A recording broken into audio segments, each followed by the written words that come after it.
Oh,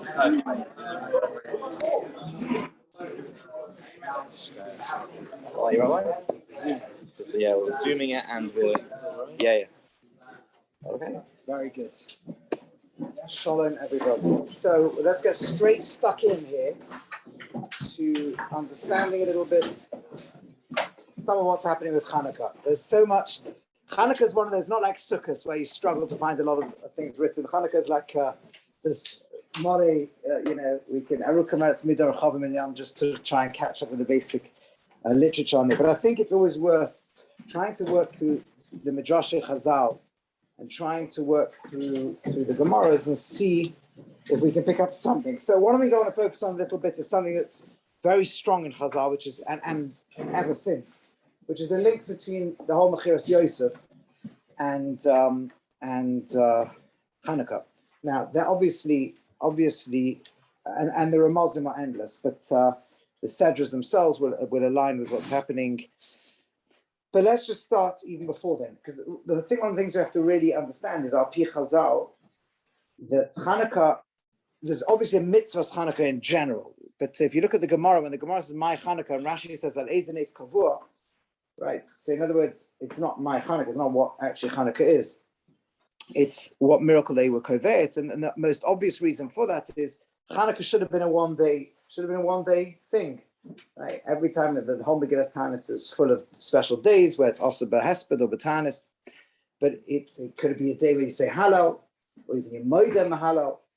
But they were Koveh, they're called Shmoynes Yimei Chanukah. It was a special Takonas Chazal to create something for 8 days beyond the general halacha of being Mahalo when we have been saved.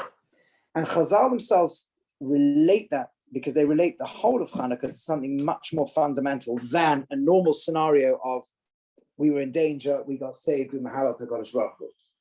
And you see this all over. You see numerous midrashim. Rashi occasionally brings them out of Torah, but much more than midrashim themselves. In the Bamidbar Rabbah, in the Tanchuma, in Bereshis Rabbah, all over, you'll see numerous references to Chanukah running through the Torah. In other words, Chazal feel that the root of Chanukah is already embedded in the Torah. And the first root of it is actually the Medrash Rabbah right at the very beginning of the Torah, in the first day of creation. Right? Shim ben Lakish, Rish Lakish says the famous drasha, Toyu is God of Spovel, he brings the passage of Yirmiyah. Boyu is God of Smodai, right? Paras Smodai, the Lashon of Vayav Hilu in the Megillah, actually. Choshech is Golos Yavan, and Al Pnei Tohim is Golos Mamlechas Al-Shah, Golos Edom, the Western exile that we're in to this day. And then the Ruach Elikim Rachepes is Melech HaMashiach.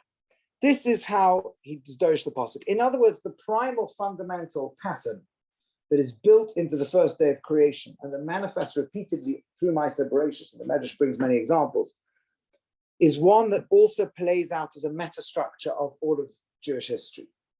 The 4 exiles we have to go through, we have to go through some kind of reflection of each of the 4 phases of darkness before there can be light at the end. But the one called Choshech in this drasha, at least, the one called Choshech is what manifests as Golos Yavan.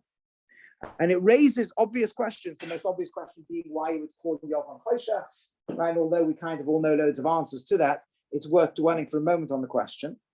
It's not obvious to call Yavan Choshech.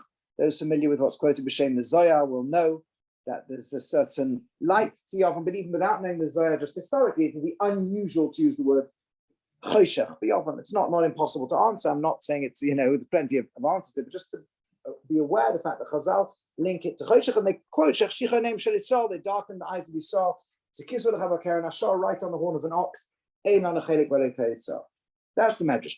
But already here, what it means is that the story of Chanukah going into Golos Yavan and coming out the other side was, at least in some form, there had to be something like that for us to fulfill the primal pattern embedded into the first day of creation, which ultimately becomes the fractal structure of everything in Ma'aseh Bereshis. Has to always go through these 4 phases before it comes out the other side. Kol shekain that Jewish history has to.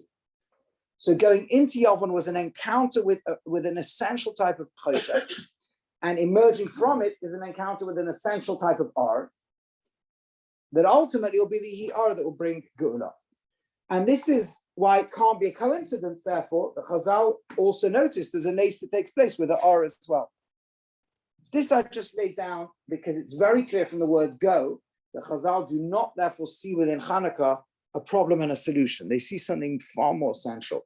And its messages and the elements it's going to bring out are going to be some things that are far more fundamental and even ultimately fundamental to bringing the ultimate Geula, because the same or that gets rid of Choshech is the he or at the end of the passage. Okay, but let's now focus on an important aspect that will lead us back to Yosef. The first thing to notice as well, and again, it depends how much you like reading secular history books of these things, but the historical story at the time is a complex one, because it seems that the war actually initially begins as a civil war. It seems there was a strong focus, and this you find in the Sfarim as well. There was the Misyavnim against the traditionalists, right? Those of you who know much about what's going on in Greek history, because who were the original, who were not, the answer is very simple. Whenever you have a culture clash within a civilization in Greece, the people in the cities are not the original culture. The elites are the Hellenized people, and the hinterland people are the traditionalists. That's always in ancient Greece, because it was always the cities that projected ideology to the hinterland where the Greeks invested. And generally that's true. So the Hellenized Jerusalem, which you can find in the archaeology, is what's changing, the radical innovators, but wielding huge power. And the kind of the hinterlands are the ones that are the traditionalists, which are later become known as Prussian, the rabbis and so on. And that's what's happening. And the struggle against the authority, the Jewish authority is beginning an oppression, is then exacerbated by the intervention at some point of Syrian Greek forces and actual, decrees. It's not clear which decrees came from where, but at some point Antiochus makes the varying decrees to get us. But one way or another, we're in an internal struggle that is an expression of Golus Yovan. An internal struggle, and it's actually very strange, by the way, to call it Golus Yovan. Because if you think about it, every other Golus, whether it's originally Golus Mitzrayim, whether it's the Golus of Bavel, Poros Amodai, Edom, the quintessential, the fundamental, the most obvious element of it is that you're dislocated from your land, right? You're not ruling, you have no autonomy. That's kind of the most basic definition of Golus. Yovan is the exception to all those rules. We're in Eretz Yisrael. We at least have a fair degree of autonomy. The Rambam says in the beginning of Channukah, the Chosra, Malchus Yisrael, Yisrael Masayim Shana, the Malchus returned to Yisrael for more than 200 years. Most of that time, we were not fully autonomous. We were a vassal of Rome. So it's still called Malchus. So the beginning of Chanukah's story, also there's some, we may be messing up, our Malchus may go wrong, but essentially we have a Beis HaMikdash, at least in the beginning. It's not yet fully become Tomei and turned to Makam Avodah Zarah. But so all this is not obviously called a Golus. This is a Golus in a much more conceptual sense, right? The sense in which you could be in Eretz Yisrael with your own Malchus and still be called in Golus. But it's because there's an internal Golus.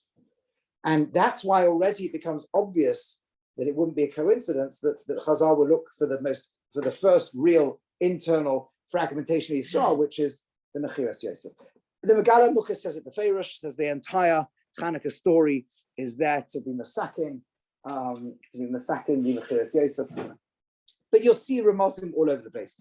But I think so let's spend a few minutes just dwelling on how Chazal understand the motivation of Mechiras Yosef.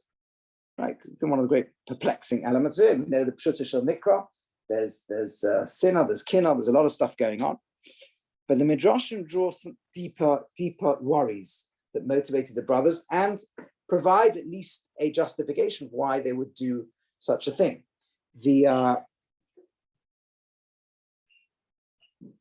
Medrash says that it says V'yarasim. It says actually it's two different things.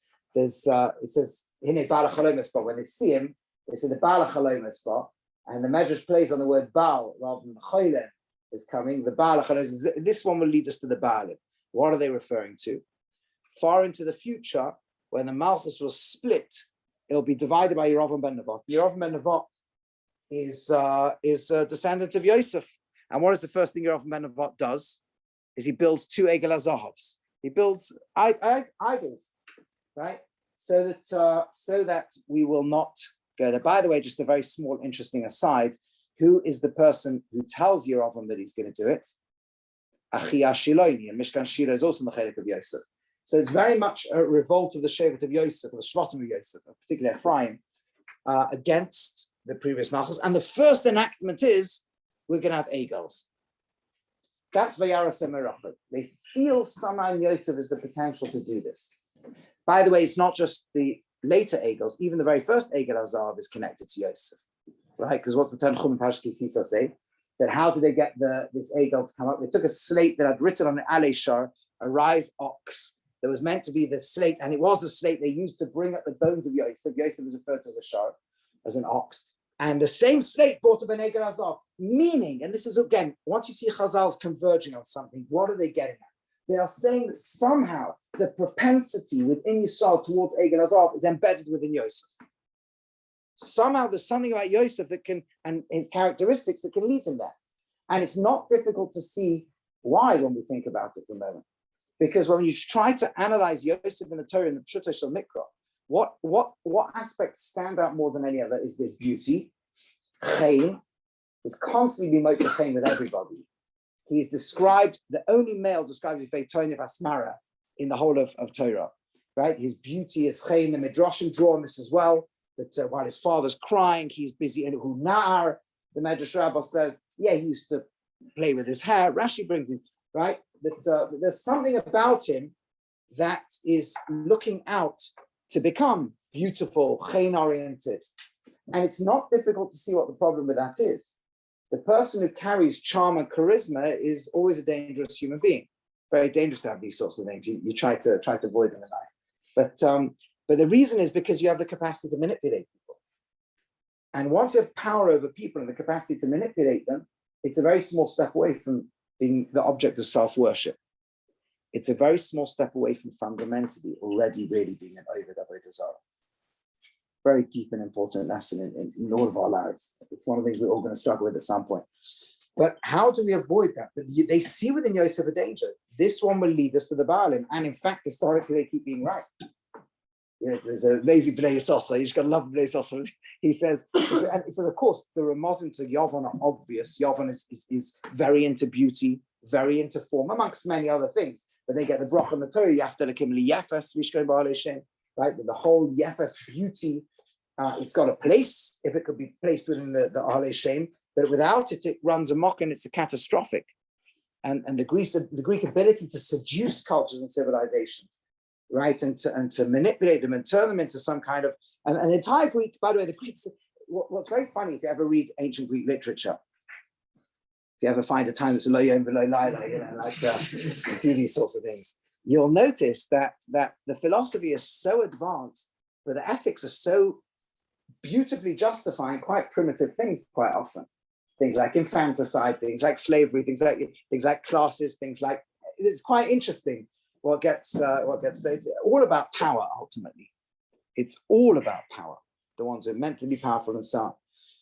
But that's the natural innate structure of these sorts of things. So you can be all into beauty, all into the ability to seduce civilization, conquer civilization, win it over. And the Greeks were masters of this, not even intentionally, by the way. There's only two almost in history. I shouldn't say that because then the whole of human history. There are two almost that stand out in history.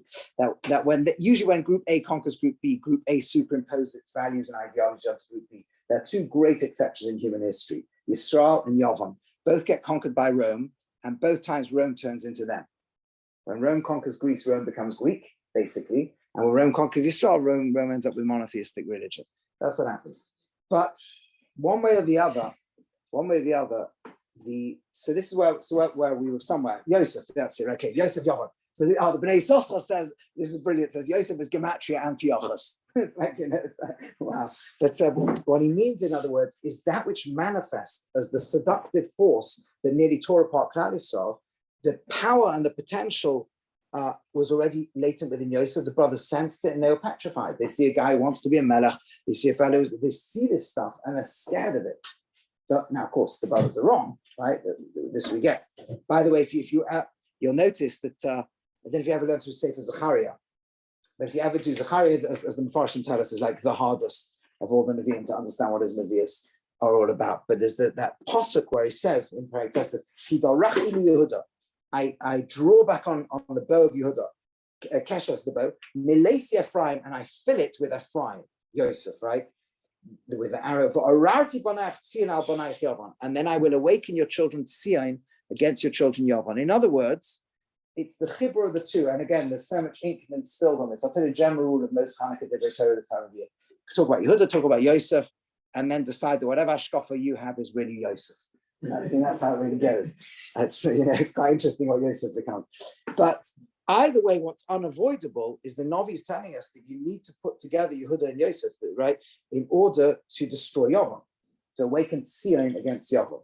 And Yadua, what's brought the shame, the Sfarim HaKadoshim, that Sion itself is the Ois Tzaddik, is the Pneumius of the Tzaddik, and Yavam, outside, and Sion is also Gematria Yosef, and so on. But we need to understand what is it. Obviously, the brothers got it wrong, right? There's no way out of that in the Pshita Shemikra, no way out of that in Chazal. They're clearly wrong. And not only are they wrong there and then, but it turns out the Gemara Bava Basra tells us that in the sugya of the sugya that Rashi actually brought to the end of Parashat Vayishlach, why Yaakov is able to return when Yosef is born, so that because Ein Zara Shel Esav Nimsa Ela Biad Zara Shel Yosef. But notice the Gemara did not say that was one off. That's a klal from the pasuk in Ovadia. Beis Yaakov Eish, Beis Yosef Mahaba, Beis Yosef Lakash. Just by the way, very interesting. I can't help it, so I have to digress here. But you know what I'm talking about? The Rashi says, therefore, when he brings the mashal, continues the mashal the Chazal bring of like this big straw thing that's coming down the road. The camel's carrying the flax, and everybody's scared. It's going to smash everything. Very strange mashal. Now you bring what someone spoke about this already. Yes. What's that? That's what I was going to say. It's an incredible, it's a strange mashal. Like you'd say, should come down with massive bricks or something and be smashing the place. So come down with a camel laden with straw, and then nobody knows what to do. One little light can come and destroy the whole thing. And that's Yosef destroying Esav, which looks so terrifying. That mashal is a mirror of a halacha that's actually brought in the sugyas in Gemara and Shabbos that talk about Channukah, where the halacha is that if a camel is coming laden with flax all the way down the road and it catches fire, so if it was because the flax projected into the chanas, into the shop, so then the Bala Agamel, the owner of the flax and the camel is chayav. You don't have a right to have your stuff stretching into private domains. If on the other the candle was external and caught fire, then the Balachanos is chayav. You don't have a right to put your candles in the Shusarabim, except if it's Ner Chanukah. Do you know what Chazal are doing? This is typical Chazal, right? They're bringing the same mashal that they use. The flax is Esav. It's scary. The thing that destroys it is the little flame that's allowed to be out there that destroys that. That's also the same mashal used for Chanukah. In other words, the flame of Chanukah is the flame of Yosef that can destroy the camel coming down with flax to destroy it. This is 1,000 Ramazan. There's a lot of Ramazan like this. But the point is this: what do we see from this? That Esav, we cannot get out of Golus Edom without the flame of Yosef. It's not just that you needed Yosef in Mitzrayim. It's not you needed him one-off or in the beginning of the Mishkan Shiur. Yosef is indispensable. That's what the Navi in Hosea is telling us. Navi in Yechezkel tells us. But Navi in Hosea is telling us you can't defeat Yavon without Yosef. And Chazal are telling you, the Gemara and Bava Basra is telling you, the Yaakov Avinu already saw, you can't get out of Golus Edom without Yosef.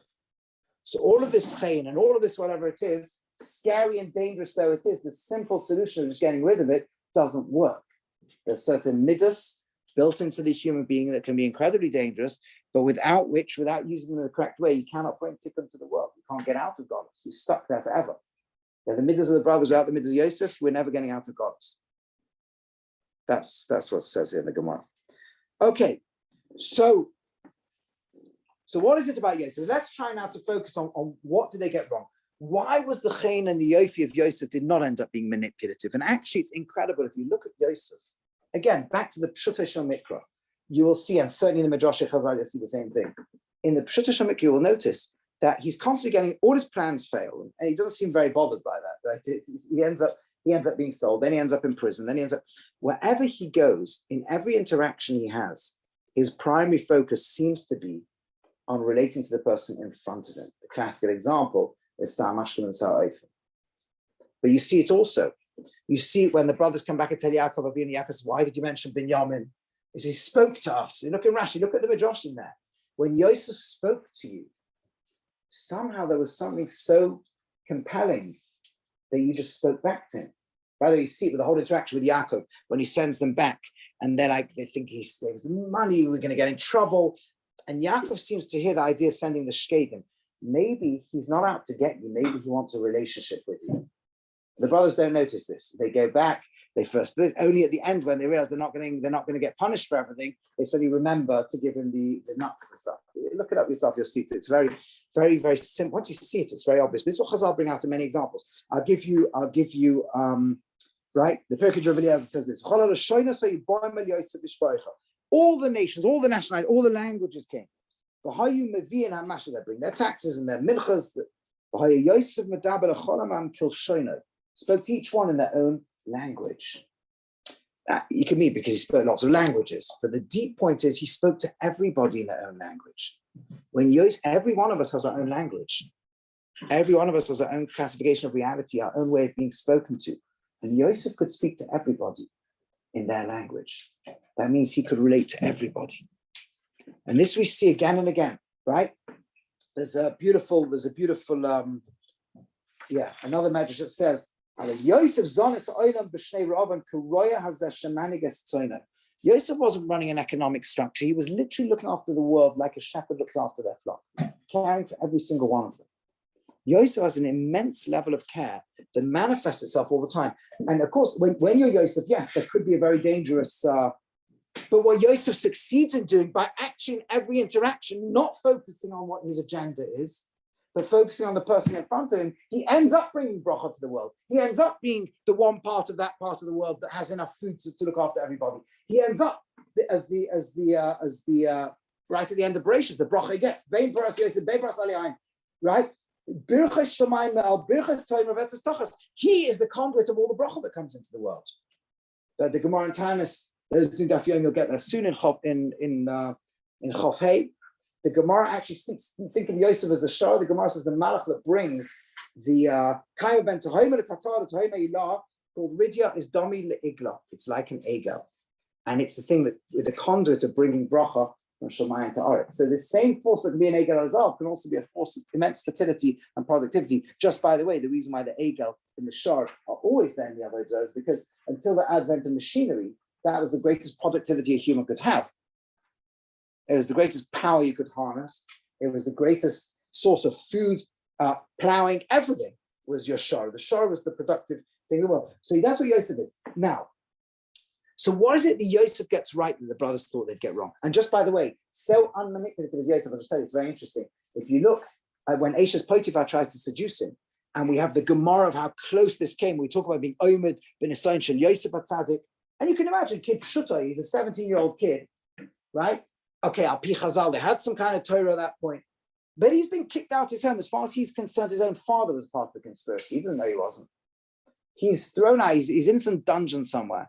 And there's just on a simple level, an assignment would be incredible. Add to that what's brought, he knows our Pinavu and Ruach HaKodesh, he is meant to join lineages with Eishes Potiphar, it's the next generation, but he feels that everything is pulling to the point, by the way, if you look at what he actually says, what does he say to her? He says basically that my master's left nothing but you, right? He gives a whole speech about that. And then says, V'chatasi le'elekim, to be a sin against God. Did you ever wonder why he bothers with the whole first part of that pasuk and just doesn't go straight to V'chatasi le'elekim? Arise, swallow Shavim mitzvah b'nei Noach. It's an Aveira. That's why I'm not doing it. It seems, again, back in the Pshuta Shilmikra, that alone wouldn't necessarily work. The Gemara says he's tying his nails in wherever he's tying them. He's ripping himself to pieces, trying to avoid this. Right? He's the Ovid pierced him at the right moment. He's on the verge of going down here. The Issa Arais alone might not have stopped him. But the one thing he can't break is the trust of somebody who's trusted him. That's Chotos Le'elekim that you can't do. Yosef cannot break anybody's trust. Yosef will never manipulate anybody, which explains the one time he tries to get something out of a relationship, he gets punished.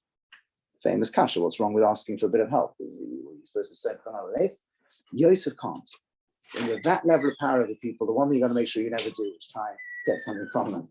Right? That's dangerous. So Yosef is this. Now, what is it Yosef gets right? So when we turn to Channukah itself, we don't have time. We're like just getting started here. What can we do? But I'll try to be Makatz. I wanted to show you how it works. The tikkun of Chanukah is neither Yehuda nor Yosef, it's Shevet Levi. And you really want to understand Shevet Levi, you need to get into the whole parsha of Pinchas. Because Pinchas is, I'll tell you why Pinchas. I'm not just going to jump without, throw that without. There's a Beis Rabbi who speaks about Levi Keneged. Moshe put Levi Keneged Nachos Yobon, and so on. The Yalkut Shimoni says that HaKadosh Baruch Hu has 7 levushim, and the levush of Kinah is the one he wore days the Chashmonai. Something about Kanaos, actually, and we see Levi is linked to Kanaos via Pinchas. Pinchas gets there. Kana is Kinosi, and so on. And that midah of Kinah, by the Gemara says also in 2 places in Shas that in fact Pinchas is also grandson of Yosef, maternity, right? So there's a lot linking all this stuff together. But the point is that the Kinah itself, it turns out, is a very, very difficult thing. The Gemara in Sanhedrin has a whole discussion. Was Pinchas doing the right thing, the wrong thing? The Bnei Yisrael at the time wanted to, the Malachim, machrim him, this, had Zimri turned around and killed him, it had been allowed to. The famous halacha of ein moirin kain, right? You can't actually pass this halacha. The Zohar Kodesh that brings us ein kalos below rechimu. The issue is, the reason in that particular case that it's halacha of ein moirin kain is because it's not pshat that action is intrinsically right or wrong. It completely depends where the person is coming from. You can have an action that for one person is exactly the wrong thing to do, and for one person is exactly the right thing to do. It depends if you're motivated by a controlling desire to get your outcome forced through the world, and you're violent for that sake. No matter how pure your motive is, you're not allowed to do it. Versus if you're coming from love. There's a huge difference between control and love. They're actually always polar opposites, right? Is the sense of something that's driving you here. It's a bit like if a parent has to ever punish a child, but if they're doing it out of anger versus doing it out of love, there's like a huge difference. So this issue here of what drives you, what motivates you, is this, and this is really the key to understand the whole of the Hatzlach of Yosef, why the midas of Shevet Levi were already within him. In Chazal's model of this, is that Yosef is driven always not by, yes, you can have visions of things, but Yosef is never driven to manipulate things to get his vision to become a reality. He has a vision, he has a dream from the beginning, but he never does anything that will make that happen. Right? What he does instead is in every scenario, he asks, what does this person in front of me need right now? Or what does the HaKadosh Baruch Hu want from me right now? What does this person need from me right now? That's all I need to ask. That's where his love comes. In other words, the bitochen in having a sense of the klal allows you to do the prat correctly. The prat is the moment that's in front of you. The moment that's in front of you involves necessarily a detachment from any agendas you got. And what is the avodah right here, right now? What does this person standing in front of me, when I'm looking them in the eye, need from me now? Or when it's slightly more abstract, they're looking for something, what's the HaKadosh Baruch Hu want from me right now? Forget what I think the agenda should be. My agenda might be HaKadosh Baruch Hu's agenda, the big picture. But when in every prat, in every individual situation I'm in, Kanos tells me, what does the world demand from me in this situation right now? No other picture other than this. This is actually the essence of, ironically, what it takes to be Mahaba, the entire picture of all of reality into a single moment that's here right now. If history depended on me treating this person correctly, how do I treat them? Very occasionally it involves throwing a spear at them. But if you come with any other ashkafa, you better stay away from spears. That's what's going on. That's the aside of what makes Yosef work. If he has any other perspective, he would be dangerous. And whenever his descendants do have another perspective, they become dangerous, right? But from that perspective, he's not just not dangerous, he ends up building the whole of my Voracious. This is the power. Why has that got to do with Chanukah? I'm going to jump again, but I'll just, because we're basically finished now time-wise. But if you look at Chanukah, you'll see every single aspect of the story is the same, right? One of the amazing things about the Chashmonaim, from beginning to end, is nothing they thought they did because they thought it would succeed. There was no rebellion because they thought they were going to win. They stood up because they see a bunch of people being about to be killed right now for keeping Shabbos or for not saying Avodah Zarah. You've got to stand up and fight. You're going to be killed, so what? That's what you've got to do. It's not that they thought they were going to win. They come to the Beis HaMikdash and there's not enough oil. They didn't light it because they thought it was going to last for 8 days. They lit it because they thought that's the right thing to do, even though it's going to go out. And then the Nissim happened. There are so many aspects of Chanukah. This is essentially why we say Rav Tasrivam Dan Tastinam HaKadosh Baruch Hu quarreled their quarrel. Yes, they weren't in danger. I mean, HaKadosh Baruch Hu's Torah is in danger, not Klal. It doesn't matter. Right now, all they cared about was Ratzon Hashem so deeply. They had no other vision. They had no other agenda. They had no other plan. They had nothing else going on. Hashem wants me to stand up now. You're going to get killed. So what? That's what I got to do. He wants you to, I think, it doesn't matter. The Medrash tells us that the entire menorah is built on. Why do you want a menorah? We want we want your light. You have enough light, you can shine the world to the Kadosh Baruch Hu. My light I can bring to the world. I want your bit of light. It doesn't make much difference. That's what's going to change the world. That's what's this. So the Tikkun Mechiras Yosef is exactly what Channukah is. What Yosef had right is exactly what the way of Channukah is. That's the R that ultimately is Beichel Choshev. I've not explained exactly where Yavon comes in, but Kisur Lechem HaKer and Asher, you can already begin to see. They looked at one aspect of Yosef, and ours is the Tikkun is to take what Yosef really stood for. What Yosef really stood for is such a deep, profound sense of the forces driving history, and a deep, profound sense that when you want to change history and you really believe in it, part of being Chibur Kol HaChaim, as the Rosh of Kohelet says, the way you do it is look at every moment as if the whole of eternity depends on this. Do the right thing, and then it's some Sefer Torah, but that will happen by itself. Anyway, this is one big aspect of it. There's a Hashem, we should be zeicher to learn much more. Very painful trying to give it. I apologize. I'm not good at giving short. Anyway, but there's so much to say. Kadosh Baruch Hu help all of us. But we should be able to be maybe R in every scenario and bring our Hashem to the world.